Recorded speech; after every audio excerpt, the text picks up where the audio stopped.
আসসালামু আলাইকুম, স্বাগত জানাচ্ছি আমার কুকিং চ্যানেল রসনার রকমারিতে। আজকে ঘরোয়া উপায়ে সম্পূর্ণ ঘরোয়া সরঞ্জাম দিয়ে কিভাবে মচমচে মজাদার ফ্রাইড চিকেন তৈরি করবেন সেই রেসিপিটাই দেখাবো। এখানে আমি একটি বলে দেখেন 6 পিস মুরগির মাংস নিয়েছি। একটু বড় বড় পিস করে একটু বড় বড় পিস করে কেটে নিয়েছি। আমি এই পিসগুলো আবার মাঝখান বরাবর একটু কেটে কেটে নিব, এতে করে মশলাগুলো কিন্তু খুব ভালোভাবে ঢুকবে। দেখুন এভাবে করে কেটে নিচ্ছি। প্রতিটা পিসই আপনি এভাবে করে কেটে নিতে পারেন, এতে মশলাগুলো কিন্তু খুব ভালোভাবে ঢুকে যায় এবং কিন্তু সেদ্ধ হতেও খুব সহজ হয়, খেতেও কিন্তু ভালো লাগে। আমি সবগুলো পিসই এভাবে করে কেটে নিচ্ছি। সবগুলো টুকরোই আমি এভাবে করে কেটে কেটে নিয়েছি। এবার উপকরণগুলো দিয়ে দেব। 1 টেবিল চামচ আদা বাটা, 1 টেবিল চামচ রসুন বাটা, 1 চা চামচ লাল মরিচের গুঁড়া, 1 চা চামচ জিরার গুঁড়া, 1/2 চা চামচ কালো গোলমরিচের গুঁড়া, আপনারা চাইলে সাদা গোলমরিচের গুঁড়াও ব্যবহার করতে পারেন। 1 টেবিল চামচ লাইট সয়া সস ব্যবহার করেছি, 1 টেবিল চামচ টমেটো সস এবং 1/2 টেবিল চামচ চিলি সস। এটা আপনারা বেশিও ব্যবহার করতে পারেন যদি কেউ ঝাল পছন্দ করেন বেশি। 1 চা চামচ খাবার লবণ, এটা স্বাদ মতো দিয়ে দেবেন। অবশ্যই খেয়াল রাখতে হবে, আমরা কিন্তু সয়া সস ব্যবহার করেছি, সয়া সসে কিছুটা লবণ আছে, সেই অনুপাতে লবণটা ব্যবহার করবেন। সব উপকরণ দেওয়া শেষ হয়ে গেছে। এখন আমি এগুলো সবগুলোকে একসাথে মেখে সব মশলাগুলোকে চিকেনের মধ্যে লাগিয়ে দেব। খুব ভালোভাবে মেখে নিতে হবে যাতে চিকেনের মধ্যে মশলাগুলো খুব সুন্দরভাবে লেগে যায়। দেখুন প্রত্যেকটা চিকেনের এই যে আমি যেখানে কেটে রেখেছি সেগুলোর ভিতরেও আপনারা চাইলে এভাবে করে দিয়ে দিতে পারেন।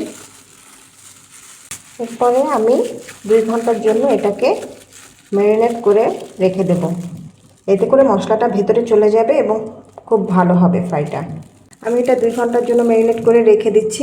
আপনারা চাইলে 1 ঘন্টাও রাখতে পারেন, তবে 1 ঘন্টার চাইতে কম রাখলে কিন্তু ফ্রাইটা ভালো হবে না। কমপক্ষে 1 ঘন্টা অবশ্যই আপনাদেরকে রাখতে হবে। আর যত বেশি সময় আপনারা ম্যারিনেট করে রাখবেন চিকেন ফ্রাই কিন্তু তত বেশি ভালো হবে।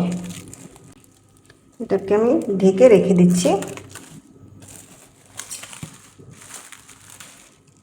এখন চিকেনের উপরের যে কোটিংটা সেটা তৈরি করার জন্য আমি একটি মিক্সিং বল নিয়েছি। এখানে 2 কাপ পরিমাণ ময়দা দিব।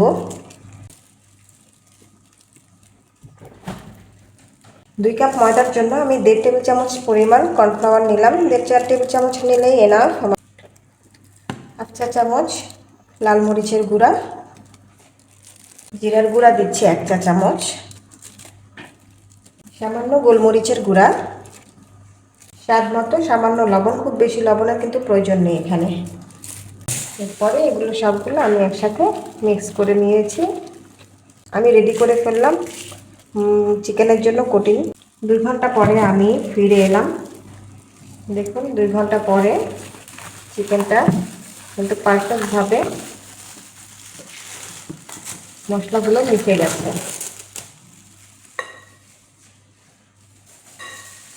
এটাকে আবার একটু আমি ভালো করে মিক্স করে নেব মশলাগুলো। আর সাথে আমি একটু লেবুর রস অ্যাড করব। লেবুর রসটা অ্যাড করলে স্মেলটা ভালো আসবে এবং খেতেও খুব টেস্টি হবে। আমি 1 টেবিল চামচের মতো লেবুর রস অ্যাড করে দিচ্ছি। ভালো করে মিক্স করে নেবেন।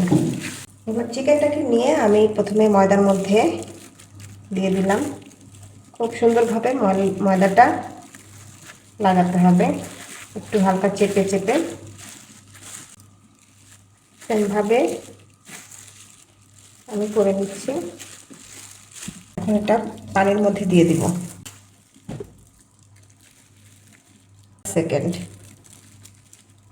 পরে এটা তুলে নিব। তুলে নিয়ে আবার সেই ময়দার মধ্যে আমি এটা দিয়ে দেব, অর্থাৎ এটাতে ডাবল কোট হবে। প্রথমে ময়দা দিয়ে সেটাকে পানির মধ্যে কিছুক্ষণ রেখে এরপরে আবার ময়দা দিয়ে সুন্দরভাবে কোট করে নিতে হবে। এই চিকেনের যে ক্রিস্পিনেস সেটা আনার জন্য উপরে যে কোটটা যেমন হওয়া উচিত সেভাবে কিন্তু ময়দাটা অ্যাড হয়েছে। এভাবে করে সবগুলো চিকেনই আমি রেডি করে নেব।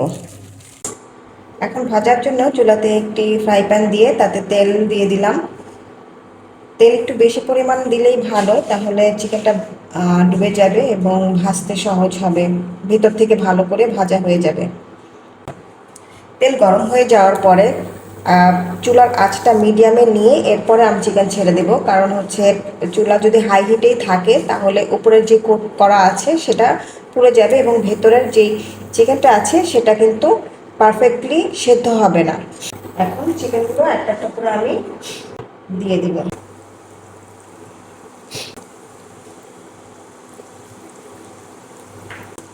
হিটটা আরও কমিয়ে দেবো, আর কি লো হিটে নিয়ে আসবো।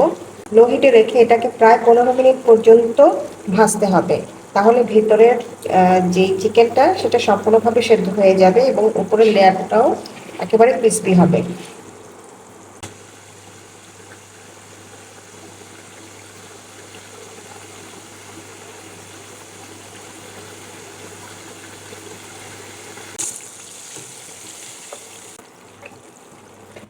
আশা করি ভিডিওটি আপনাদের ভালো লেগেছে। আমাদের সাথেই থাকবেন, আমার চ্যানেলটি অবশ্যই সাবস্ক্রাইব করবেন, আর মজার মজার রেসিপি নিয়ে আমি আবার ফিরে আসবো ইনশাআল্লাহ। আজ এই পর্যন্তই, ধন্যবাদ সকলকে।